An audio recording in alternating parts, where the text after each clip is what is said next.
नमस्कार, छत्तीसगढ़ कौशल्या भूमि में स्वागत है आपका। मैं हूं आपके साथ प्रियंका मिश्रा। बुलेटिन की करेंगे शुरुआत। प्रधानमंत्री नरेंद्र मोदी ने विभिन्न योजनाओं के तहत लाभान्वित हिताग्रही पहाड़ी कोरबा जनजाति की रहने वाली मन कुंवारी बाई से सीधा संवाद किया।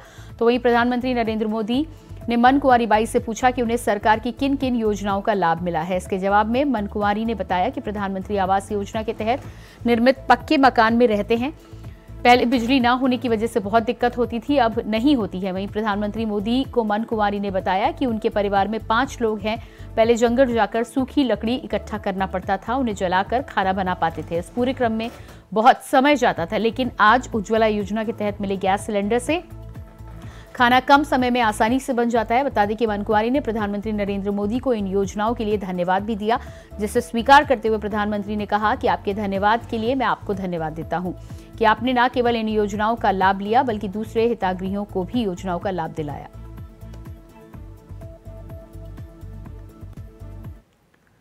छत्तीसगढ़ में लोकसभा चुनाव की तैयारियां शुरू हो चुकी हैं, जिसको लेकर बीजेपी ने छत्तीसगढ़ की 11 सीटों के 3 क्लस्टर में बांट दिया है। इसकी जिम्मेदारी अमर अग्रवाल, राजेश मूढ़त और अजय चंद्राकर को सौंपी गई है।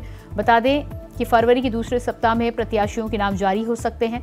बीजेपी के राष्ट्रीय अध्यक्ष जेपी नड्डा नई दिल्ली में क्लस्टर संयोजकों के साथ 16 जनवरी को चर्चा करेंगे और लोकसभा चुनाव की तैयारियों की समीक्षा करेंगे। सूत्रों के अनुसार बैठक में लोकसभा की चुनावी तैयारियों के साथ ही संभावित प्रत्याशियों पर भी चर्चा हो सकती है।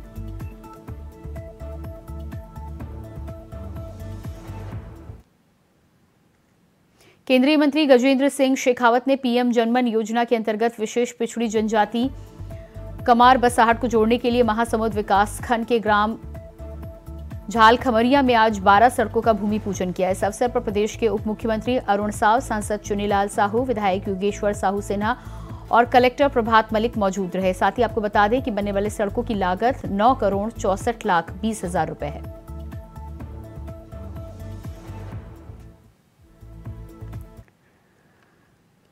छत्तीसगढ़ में कैबिनेट मंत्री टंकराम वर्मा ने आज राम मंदिर परिसर में स्वच्छता अभियान की शुरुआत की। उन्होंने अपने कार्यकर्ताओं के साथ झाड़ू लगाकर साफ सफाई की। टंकराम वर्मा श्री वर्मा मंदिर पहुंचे, जहां उन्होंने सबसे पहले भगवान श्री राम के दर्शन कर आरती की और उसके बाद प्रदेश की सुख समृद्धि की कामना की। इसके बाद झाड़ू लेकर मंदिर परिसर के आसपास सफाई की। बता दें कि प्रधानमंत्री नरेंद्र मोदी के आह्वान पर प्रदेश के सभी मंदिरों और तीर्थ स्थलों पर स्वच्छता अभियान 15 से 22 जनवरी तक चलाया जाएगा।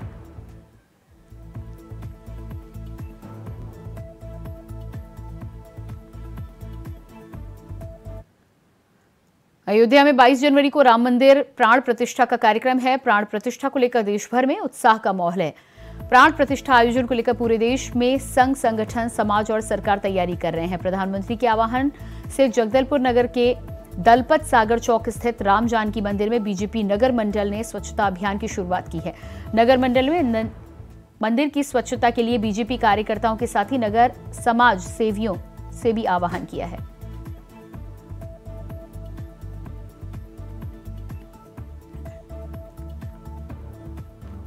देश के यशस्वी प्रधानमंत्री माननीय नरेंद्र मोदी जी के आह्वान पर, जबकि भगवान श्री राम 500 वर्षों के बाद अपने गर्भगृह में प्रतिष्ठित होने वाले हैं, प्राण प्रतिष्ठा होने वाली है, स्वच्छ भारत अभियान भी चल रहा है और ऐसे में माननीय मोदी जी का आह्वान कि सभी मंदिरों की साफ सफाई हो, अभूतपूर्व माहौल पैदा हो रहा है।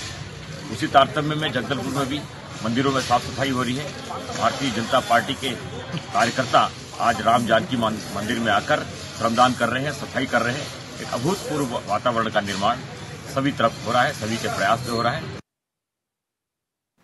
बलौदाबाजार में यातायात पुलिस 34वां सड़क सुरक्षा माह 15 फरवरी से 15 जनवरी तक मनाएगी। तो वहीं पुलिस अधीक्षक दीपक कुमार झा ने हरी झंडी दिखाकर बाइक रैली को रवाना किया। बता दें कि सभी पुलिस कर्मचारियों ने हेलमेट लगाकर बाइक रैली में हिस्सा लिया। तो वहीं सड़क सुरक्षा माह 1 माह तक चलेगा। सभी को यातायात के प्रति जागरूक किया जाएगा। साथ ही छात्रों को स्कूलों में स्लोगन और पेंटिंग कर जागरूक किया जाएगा। वाहन चालकों के नेत्र परीक्षण और स्वास्थ्य शिविर परीक्षण भी किया जाएगा।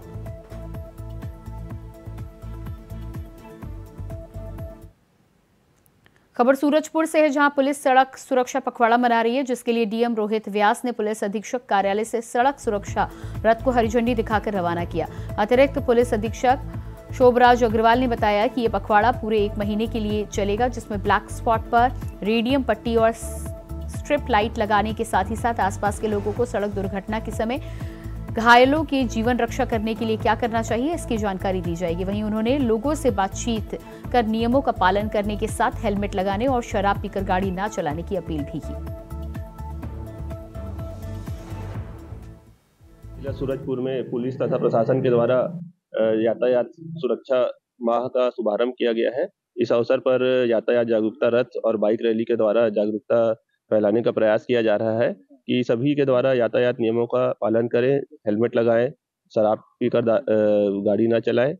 यातायात जो नियमों का हम पालन करते हैं वो सीधे सीधे हमारे जीवन की सुरक्षा से जुड़ा हुआ है और यातायात के नियमों का पालन करने से सड़क में जब भी हम गाड़ी चलाते हैं तो हेलमेट पहने, अगर फोर व्हीलर चला रहे हैं तो सीट बेल्ट लगाए। इन सब नियमों का पालन करने से हमारे जीवन की ही सुरक्षा होती है।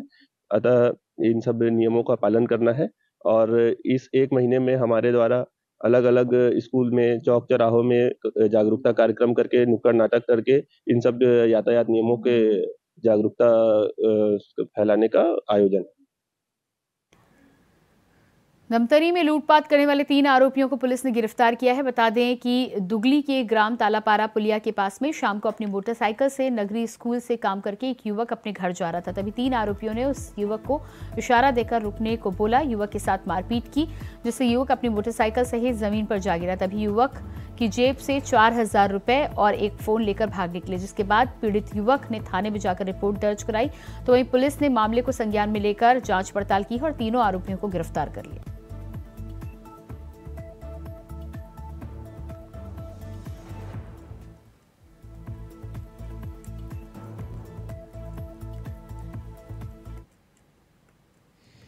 दिनांक 3/1/2024 को थाना दुगली के अंतर्गत लूट की घटना हुई थी, जिसमें पुलिस अधीक्षक महोदय के द्वारा आरोपियों की पतासाजी के लिए सख्त निर्देश दिए गए थे। आरोपियों का पतासाजी करते हुए तकनीकी साक्ष्यों की मदद से आरोपियों का पता लगा दिया गया है, जिसमें आरोपियों से 1000 रुपये और एक मोबाइल बरामद किया गया है। आरोपी तीनों नगरी के रहवासी हैं, महेश ध्रुव, आकाश ध्रुव, डिगेंद्र किरण, जिन्हें माननीय न्यायालय के समक्ष रिमांड हेतु पेश किया गया है।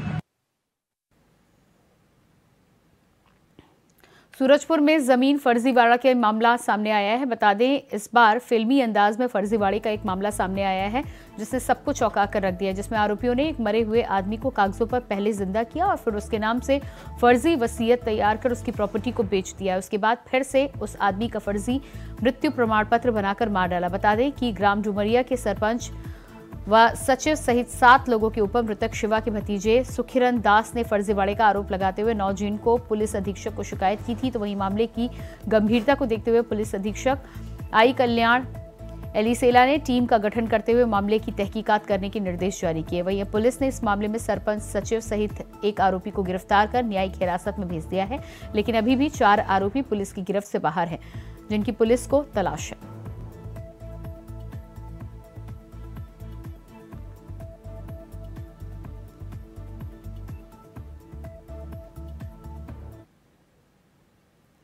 खबर सूरजपुर से है, जहां बीते दिनों रक्सगंडा झरने पर अपने दोस्तों के साथ पिकनिक मनाने आए एक युवक ने अचानक झरने में छलांग लगा दी, जिसके बाद युवक तेजी से पानी में बहने लगा।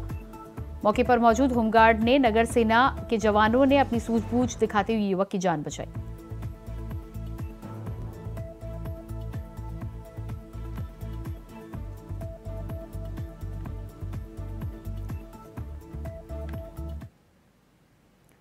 खबर गैरोला से है, जहां राइस मिल संचालक के द्वारा अवैध तरीके से बनाए जा रहे धान भंडारण वार्ड में पुलिस और प्रशासन ने छापेमारी की है। कार्रवाई में लड़केनी गांव स्थित यार्ड को सील कर दिया गया है। साथ ही 7800 बोरी कस्टम मिलिंग के लिए लगाया गया धान 2 ट्रक सहित पूरे वार्ड को सील कर दिया गया है।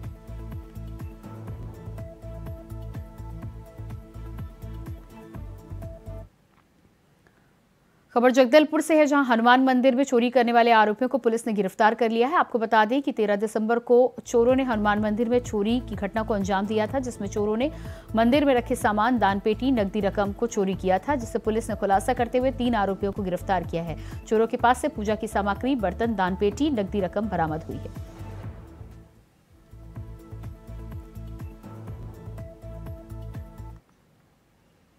छत्तीसगढ़ में कांग्रेस की योजनाओं पर सवाल उठाने के बाद अब बीजेपी की सरकार में उन्हीं योजनाओं का नाम बदलकर मॉडिफाई करने के मामले में कांग्रेस बीजेपी पर निशाना साध रही है और कह रही है कि कल तक योजनाओं पर सवाल उठाने वाली बीजेपी के लोग आज कांग्रेस की योजनाओं को ही अपने नाम से चलाने का खेल कर रहे हैं, जिसके बाद गोठान योजना में अन्य पशुओं को शामिल करने पर कांग्रेस बीजेपी पर तंज कस रही है। देखिए एक रिपोर्ट। छत्तीसगढ़ में अब गौठान योजना को लेकर एक बार फिर से बीजेपी कांग्रेस में सियासी बयानबाजियों का दौर शुरू हो गया। इन बयानबाजियों का दौर इसलिए फिर से शुरू हो गया क्योंकि इस योजना में पूर्ववर्ती भूपेश सरकार के समय में बीजेपी ने करोड़ों के भ्रष्टाचार के आरोप लगाए थे।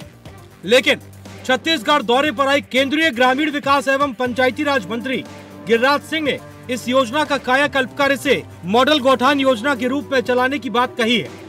इस गौठान योजना में गायों के साथ अब भेड़, बकरी, सुअर और कड़कनाथ मुर्गी पालन कर गांव के लोगों को आजीविका मिशन से जोड़ा जाएगा, जिससे इस योजना का बेहतर लाभ गांव के लोगों को मिल सके। ये बातें छत्तीसगढ़ दौरे पर आए केंद्रीय मंत्री गिरिराज सिंह ने कही है। साथ ही गिरिराज सिंह ने यह भी कहा कि पूर्व में गौठान योजना में भ्रष्टाचार हुए हैं और अब ये योजना भ्रष्टाचार की भेंट नहीं चढ़ेगी। इस योजना को बेहतर बनाते हुए इसे मॉडल गौठान योजना के रूप में डेवलप किया जाएगा। और अब गौठान भ्रष्टाचार का प्रतीक नहीं होगा, अब वो लोगों के उत्थान का केंद्र होगा। वहीं केंद्रीय मंत्री गिरिराज सिंह के इस बयान के बाद कांग्रेस के संचार विभाग प्रमुख सुशील आनंद शुक्ला ने इस योजना पर कहा कि बीजेपी ने इस योजना पर तमाम तरह के प्रोपेगेंडा किए। इसके बाद बीजेपी को ये समझ आ गया है कि यह योजना लाभकारी है। इस योजना के माध्यम से लोगों को रोजगार मिलता है। पहले इस योजना के तहत गोवंश की रक्षा होती थी, लेकिन अब इस योजना के तहत मुर्गी, बकरी और सुअर पालकर बीजेपी गोवंश की रक्षा कैसे करेगी?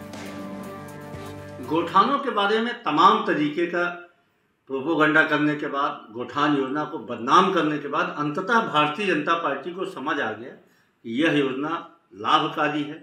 इस योजना के माध्यम से लोगों को रोजगार मिलता है।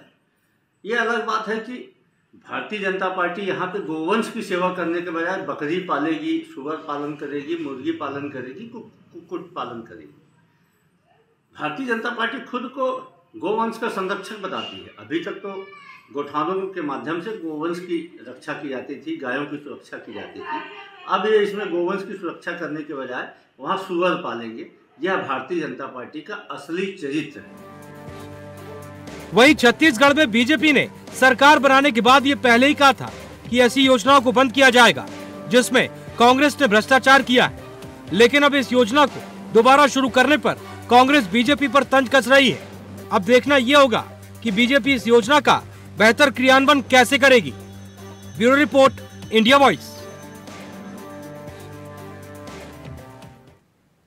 और इसी के साथ फिलहाल इस बुलेटिन में इतना ही। खबरों का सिलसिला जारी रहेगा। नमस्कार।